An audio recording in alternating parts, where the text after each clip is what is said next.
For the editor, say your name and spell your name for me. My name is Dara Taliba, Dalibah. Excellent.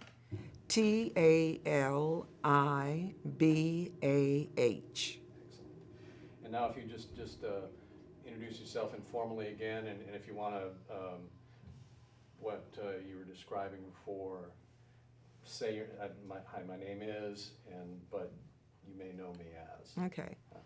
Hi, my name is Dara Taliba, and you may know me as Tommy Bass. When I attended Cameron High School, I was Tommy Bass.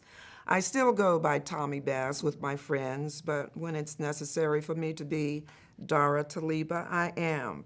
But both times you will see me as being Tommy most of the time. I have a little surprise for you. Here's Tommy. Ah! That is a surprise.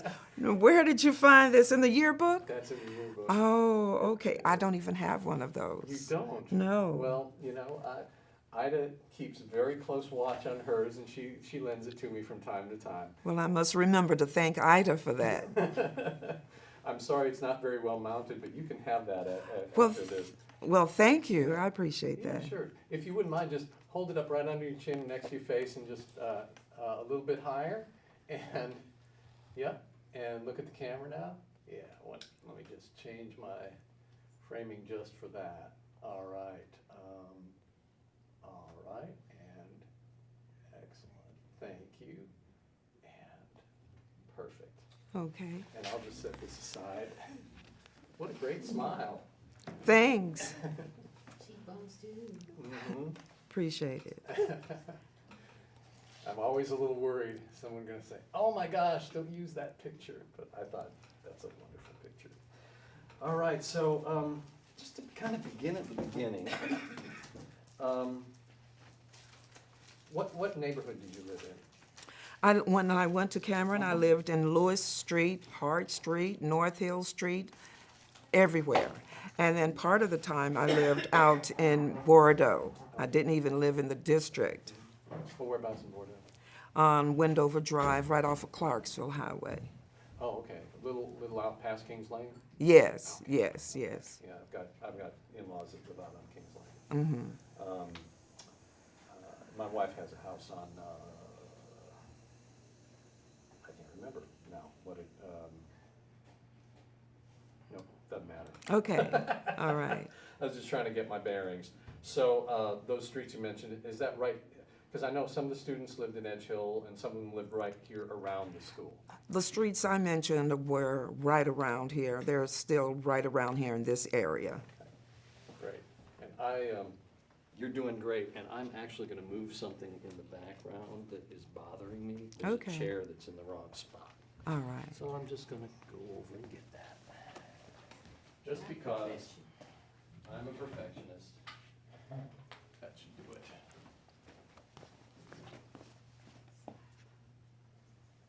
Yep, I like that better, thank you. So, what was school life like for you at Cameron in general? In general, it was very good. It was very positive. We had an outstanding faculty that we bonded, especially during the turbulent times. And there were lots of extracurricular activities, and the teachers gave it a personal touch. So it was always a pleasure to be here during school and after school. What sort of activities and what kind of student were you in general? I was a good student, but I was more interested in the arts. I participated in the Players Guild, Creative Writing Club, and things of that nature. Okay, great. Cameron was it seems like it was a family. It was very close, student body. It seems like, and you mentioned the faculty was very involved. Did you get any sense of that being special, or was that just what you knew? Well, for me, it was more personal and very special because originally I was not even zoned for this school. I lived, remember when I said out in Wendover, and then part of the time way out in West Nashville going toward Belmead. And when it became known here at school that I was not in my zone school, they were about to send me to my zone school. However, there was a guidance counselor by the name of Mrs. Lily Bowman who stepped up to the plate and said, I will take care of her. She can live with me, and I will be coming to school every day. That way, she was able to get me signed in and go to school here. And she also was on hand when there were days I wanted to not go to class. And she would keep up with my class schedule and every now and then just pop in to see how I was doing. So Oh, my. That's dedication. it is. And by and large, the whole staff, I think, dedicated, very dedicated. A lot of, well, as you say, you were involved in the players and the creative writing and drama. Sports was a big part of the school, too. Tell me a bit about that, I'm curious. Oh, well, it was, and we were dynamos. But during the junior, senior year when there was that problem, when we were suspended, for me, I had mixed emotions. I was angry and frustrated and at the same time hopeful and grateful. So it was a roller coaster year, I would say, but it ended up being fabulous. What made you hopeful? I was hoping that Attorney Avon Williams would be able to vindicate us and that we would be able to go back to our high ranking in the community and not be having a negative tint to our name. And I want to come back to that, all of those events. All right. And we'll kind of walk through them in a moment. Go ahead. Go ahead and rip it open and be done, and then just. It was not me, No, Mark. you can do it during the questions. That's fine. That's fine. Sometimes I just have to give it a side eye. Okay. So. So, I want to paint the picture, if you will, about the teams, the athletes, the energy around how good the team was. Tell me how good the teams were and how that affected school spirit. Oh, we had school spirit. The team they were just outstanding. They were very competitive, and we had high ranking within the community. So we were rivals against some of the other high ranking teams, and it made going to the games and other festivities, the other competitions, just very spiritful. And we had cheerleaders and the faculty, everybody participated. It made you want to be there and not miss any of the activities, any of the events. This is one of those moments where I promise that it's not you, it's just me checking the camera, making sure I'm good. All right. So the basketball team in particular, now we'll start to zero in on some things. In the fall of your junior year, the fall of 1968, it's becoming clear through the season that this is a special year for the basketball team. Can you talk to me about how that felt, and were you aware of that, and were you participating in going to games and things? I was participating in going to the games, but I did not get to go to the Cameron Stratford game where we were accused of having misbehaved, so I missed out on that. There was building. I've heard there was just a lot of building energy through the year. Yes, there was a lot of building of the energy during the year, probably even before then, prior to that, because of our team was noted for being just excellent, outstanding, and we had underclassmen who were very promising, and by the time they were going to be seniors, they were going to be somebody to be reckoned with.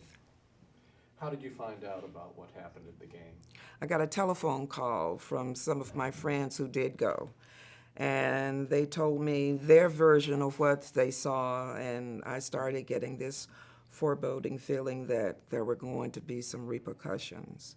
And there were, I just did not know how severe it would be. What do you remember about what they told you? They told me that after the game, we rushed the floor and that we were all over the corridor. At least that's what they said that it was, we were accused of. And that one particular person did tell me that she went to the girls' bathroom and saw a lot of commotion in there, and she did see different colors. You know, some of them did wear Cameron colors, some of them had Stratford colors and others, but no one that she was able to identify. So that was up in the air for me.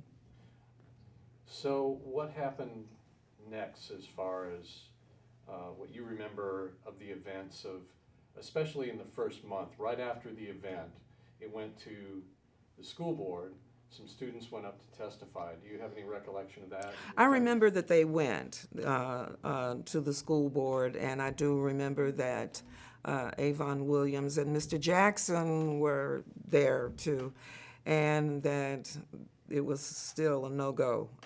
They came back and with somber faces, and I think Mr. Jackson even had an assembly to talk to the whole school about the status of things, and it looked like it was not going to be a positive outcome for us. And of course, the school board, the way I've heard the story from many different people was students and Mr. Jackson were called to the school board. They were just told, we want you to come up here and tell us about it, but weren't told that they were going to rule on it right away. Do you remember those events? Is that how you remember? That is how I remember that, that they felt like the carpet was just ripped right out from under them, and it was more official than what they thought it would be.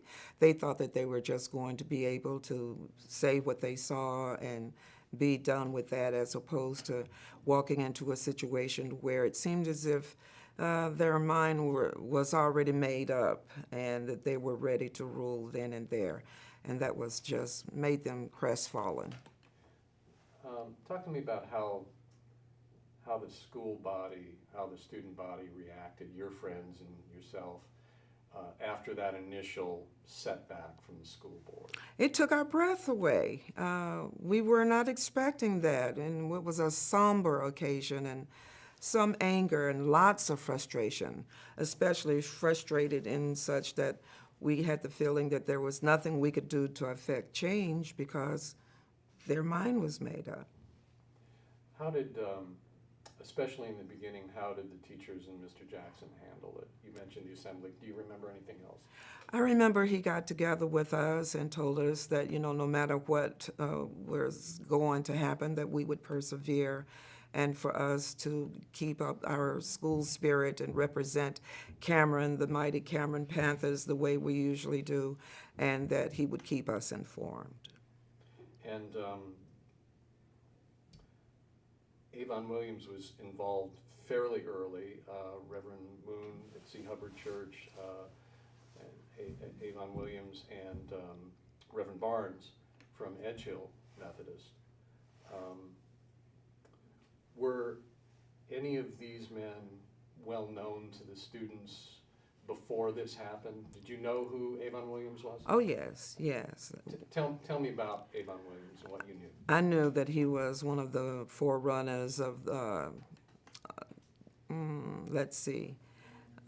civil rights lawyers, and he spoke up with discriminatory cases.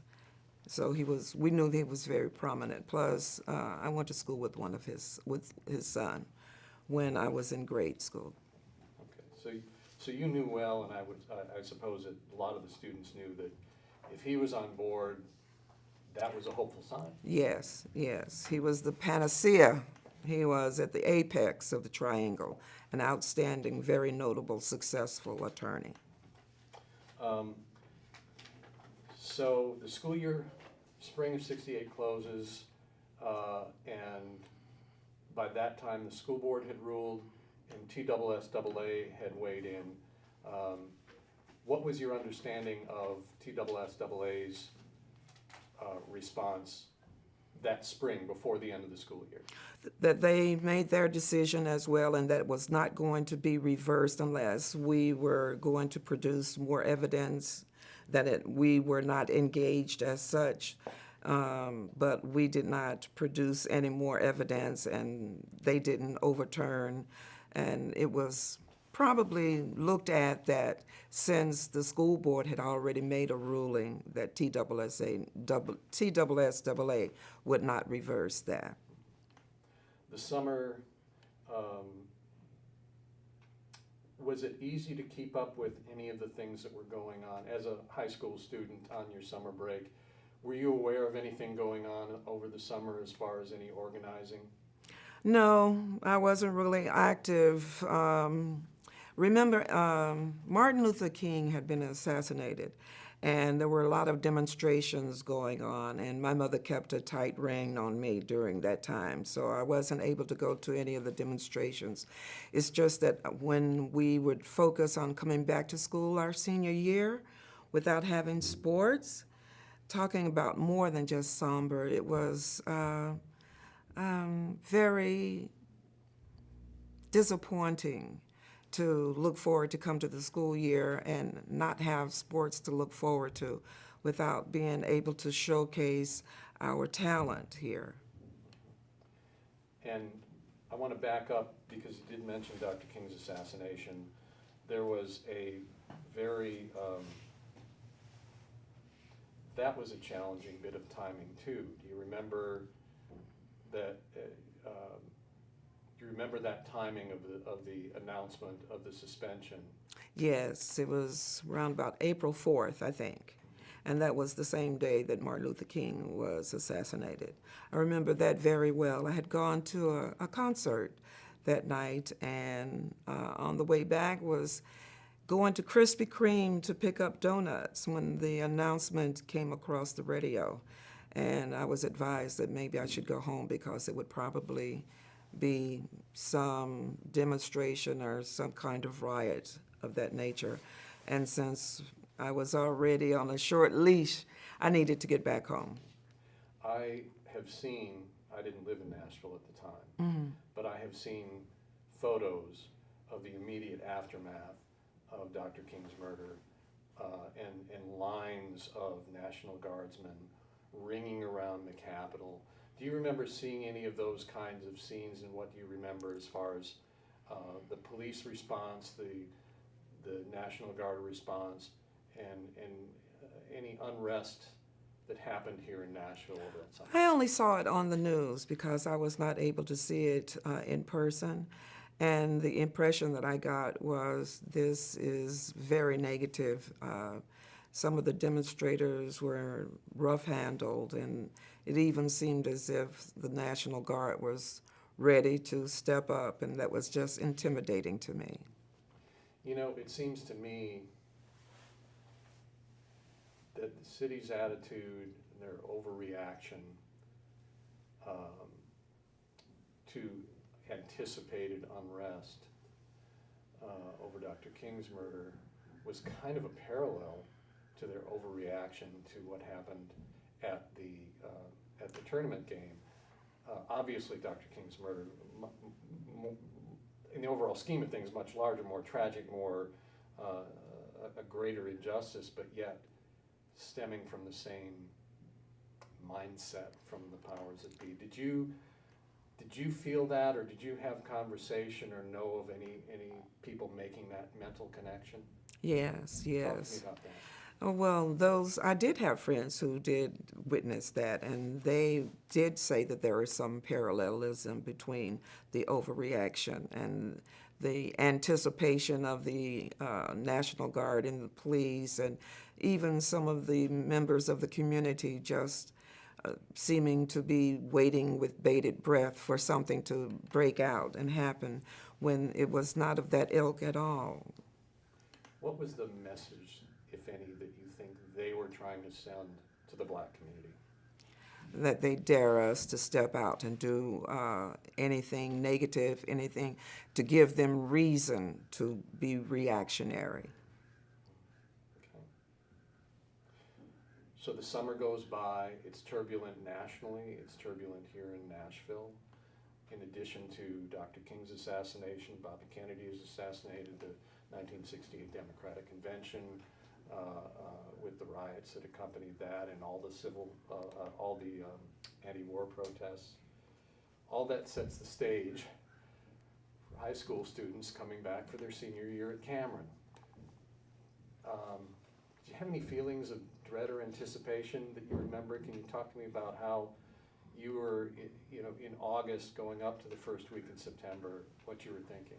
There was some dread. I was thinking, like, how can we be seniors and not have our teens to support and not going to any of the sports activities or sports events? But remember when I said we had outstanding extracurricular activities and exemplary teachers who sponsored those? I looked forward to participating in that. It was not one thing that replaced the sports, but it did fill my time, and I was able to experience that we became a cohesive group, I think, that the teachers were sympathetic to the students being idle in regards of the sports, and they volunteered to even stay after school for some of the activities. Now, I would say Marjorie Campbell was one of those. She put on our dynamic spring play, and H. German Wilson had his princely players, and let's see, then there was John Offord, who was the sponsor for the Creative Writing Club I mentioned.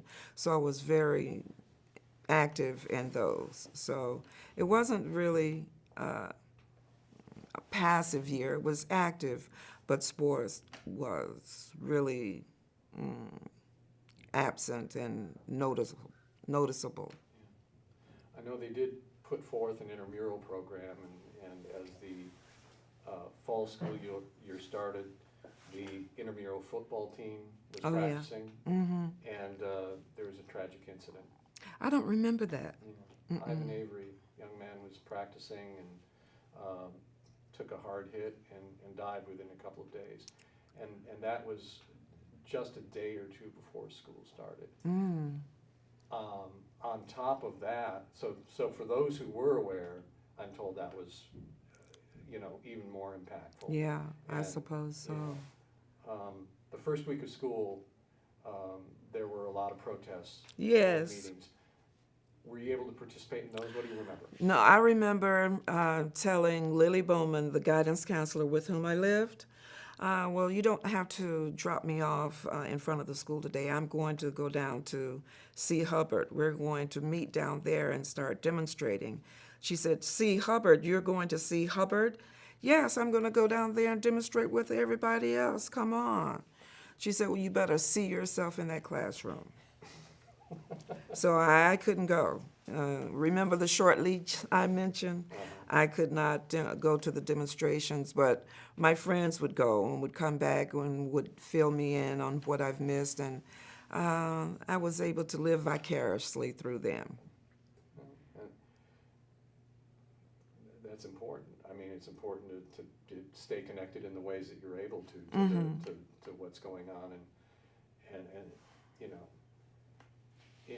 as I read back, it was clear on the face of it what an injustice it all was. Yes. And I know that Avon Williams worked very hard in the spring at the school board, over the summer organizing with parents and students, and then the SCLC came into town and was very active in that first week of school, those demonstrations.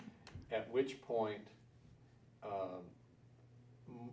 the student organizers and James Mock from SCLC more or less, I don't know if brokered a deal is the right term for it, but they worked it out with Avon Williams. Avon Williams basically said, I have an idea. I'm gonna fight it in the court.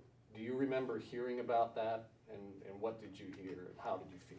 That's what made me very hopeful. I was thinking that we were going to be vindicated because Avon Williams was not one to be known to lose many cases, and I thought he's going to step up to the plate and he's going to prove that we were handled harshly and that all of that we were accused of did not happen and that we would be vindicated. So I was so looking forward to that, and I was grateful to get him to represent us.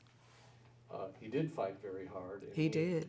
He tried very hard to connect the issues, the specific issues of Cameron's suspension with the fact that the school system was still separate and unequal 15 years after the first lawsuits were filed locally after Brown v. Board.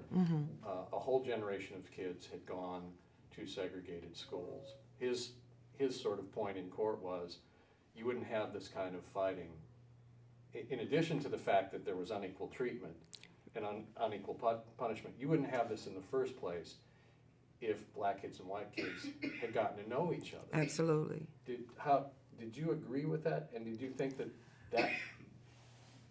that would be heard?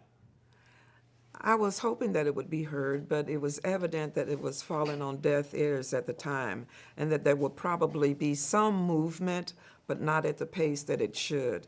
And I agreed with him because with separate but unequal, that was a recipe for there to be so much competitiveness. And then we were separated and we did not know how to react to each other being in the same company, to be competitive with each other. You understand what I'm saying? So I think that you can give credence to what he was saying because that was true. Judge really didn't allow that line of argument, and that was reported in the papers. Did you follow it in the papers? Yes, I did. Okay. And followed it. My mother did, and would share the information with me. And some of the students who even heard from their parents, we were talking about that, and that would give us reason to think that we were right in the first place when we were saying that we were being discriminated against at that game. Do you remember a point at which it was, where it seemed like the case was lost? Did you have do you remember like a turning point or a moment of realization, or did you think there was a chance right up until it was announced? Do you remember? I was hopeful all the way up until the TSSAA decided we're not going to hear anything else. You don't have any more evidence, and we will not reverse our decision. So it was that time I made up my mind that you guys already knew when you first suspended us, when the school board suspended us, that it was not going to be any reversal no matter what we said. That was my feeling at the time. The final announcements, the ones from TSSAA, of course the case was decided in early December, but then there was a little more wrangling, and it went to TSSAA. Mm-hmm. Dr. Jackson went up there one more time in December. They said they were going to announce it in December, and then they waited. Did you notice that delay to Christmas break, and if you did that mean anything to you? It did mean something to us. We waited and we waited and we waited, whereas I was pessimistic and under the impression that they already made up their mind. But, there was still this little glimmer of hope that they would change their mind. But to wait until it was Christmas time, during the time, or Thanksgiving, during the festive atmosphere, to just douse water on our dreams and hopes. And it made me more convinced that their minds were made up from the very beginning.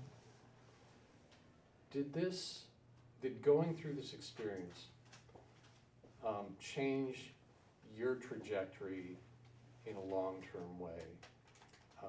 Either maybe, well, on any level, did it, I guess I'm curious as to whether, you know, you were kind of going in a high school bubble. Did it open your eyes? Did it give you a resolve to get involved in life in a way that you hadn't been before? Yes, Talk to me about that. I was in a way in a bubble. I was sheltered in my high school years, but as a result of the turbulent 60s and with Martin Luther King being assassinated, and especially with the situation with Cameron Stratford, I started getting more militant, I think. Maybe that is not the word, but I was cognizant of being discriminated against and what steps that were being taken to keep segregation intact. I did not want to show my change, my maturation process, let's say. But by the time I was a sophomore in college, then I was members of groups of NAACP, and we were being very active. Where'd you go to school? Tennessee State University. So you stayed in the city of Nashville at a black university. Yes.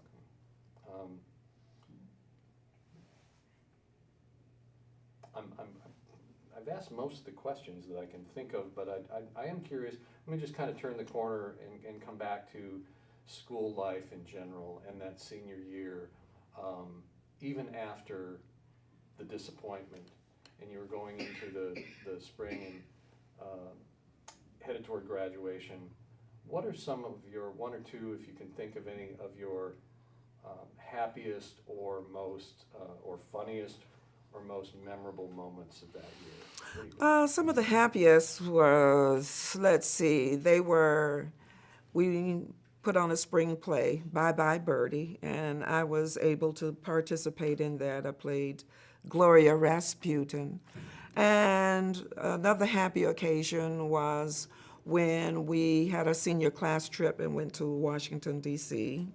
That was a blast right there. But one that I would say was profound was when it was nearing the time for us to graduate. Mr. Jackson called us together in an assembly, just the seniors, and asked us, look around each other, one another. You're getting to the point to where this might be one of the last occasions you will be meeting as a group because you're going to be graduating. And next year, years after, some of you won't be here. Some of you won't make it.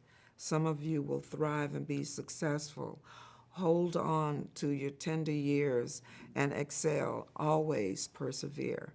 And, you know, I never did think about anything other than just graduating. Let's get out of here. But when he said, look around at your classmates, and this might be one of the last times you get to see them, that was profound. And I appreciated him more for that because it lets me know reminded me of mortality, of not just myself, but of my classmates.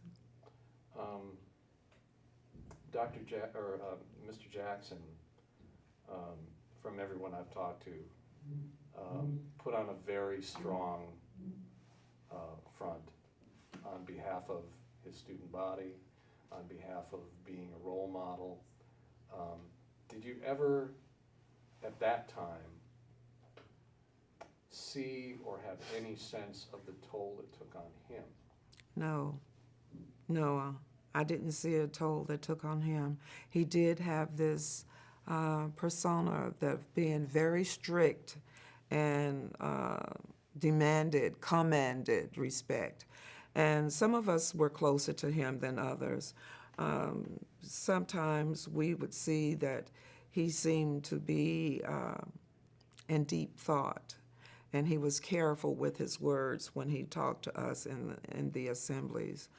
But I didn't see anything other than just professionalism. Is there anything else that you'd like to say or that I've forgotten to ask? No, I think you hit most all of the marks, Mark. Thank you, Donna. I appreciate that. I try. What do you guys think? Anything else you want to delve into? You've- Was that okay? You have been terrific. Oh, great, I have great. one question. Awesome. Back in the day, in 1968, it was something I read yesterday. One of the organizations described our community as a ghetto. Any thoughts on us living in a ghetto? No, and give that answer to me. I didn't consider it a ghetto at all. When I read ghetto, I thought of what they said the pogroms of what the Jewish people lived in. No, I lived in a castle, no matter how meager it could have been. And we lived in, my neighborhood was exemplary. It was all I knew, but I knew that we were of quality. We were of quality, and that we could stand up and represent and be proudful and have this better character, if you would say so. We would, no, it was no ghetto. It was an excellent environment, no ghetto at all. How did it make you feel to hear it described that way? Did it surprise you? Did it shock you? Did you have any reaction to that description and similar descriptions in the press of the community and of the Cameron students? I was aware of the negative connotation of the word because of all the literature I'd been reading of the time. And it made me aware that that's how we were being perceived, but it didn't touch my spirit at all because I knew the truth, and I knew the truth would shed light on itself, and that we were representative of people who were going to be out and will prove our worth, and it didn't bother me at all. In years since then, does it bother you at all that the students were putting such an emphasis on being peaceful and proving their worth rather than some of the other threads of protest around that time, which basically said, we don't have to prove anything, we demand respect. You know what I'm saying? Yes, I do. Did you ever reflect on, because I hear over and over again that Cameron faculty leaders and Cameron and parents and students really did put an emphasis on protesting, yes, but not letting it get out of hand, for a better word. In fact, Robert Lillard, the council member, I remember, yeah. he actually was quoted in the paper as objecting to the SCLC coming into town Mm-hmm. and organizing protests, something to the effect of, we don't need outside people here telling us how to run our business. Yeah, just any reflections in general on that whole dynamic between more militant protest and the way that the Cameron students and organizers approached it. I think most of us, or a lot of us, already felt that we've already proven ourselves before any of the negativity arose, that we were already admired and respected in our community. For SCLC to come in, yeah, that did put another slant in the situation. Some people did say, I'm black and I'm proud, and became more militant. But Cameron, by and large, I think we felt that we've already we are already accepted in our community. We are already looked up to. We already have a standard that we meet. And we don't have to have outside to come in and qualify who we are. On reflection, do you think that approach helped or hurt the degree of success that Cameron had? I think it helped us because it was still, we held our pride. We still held our pride.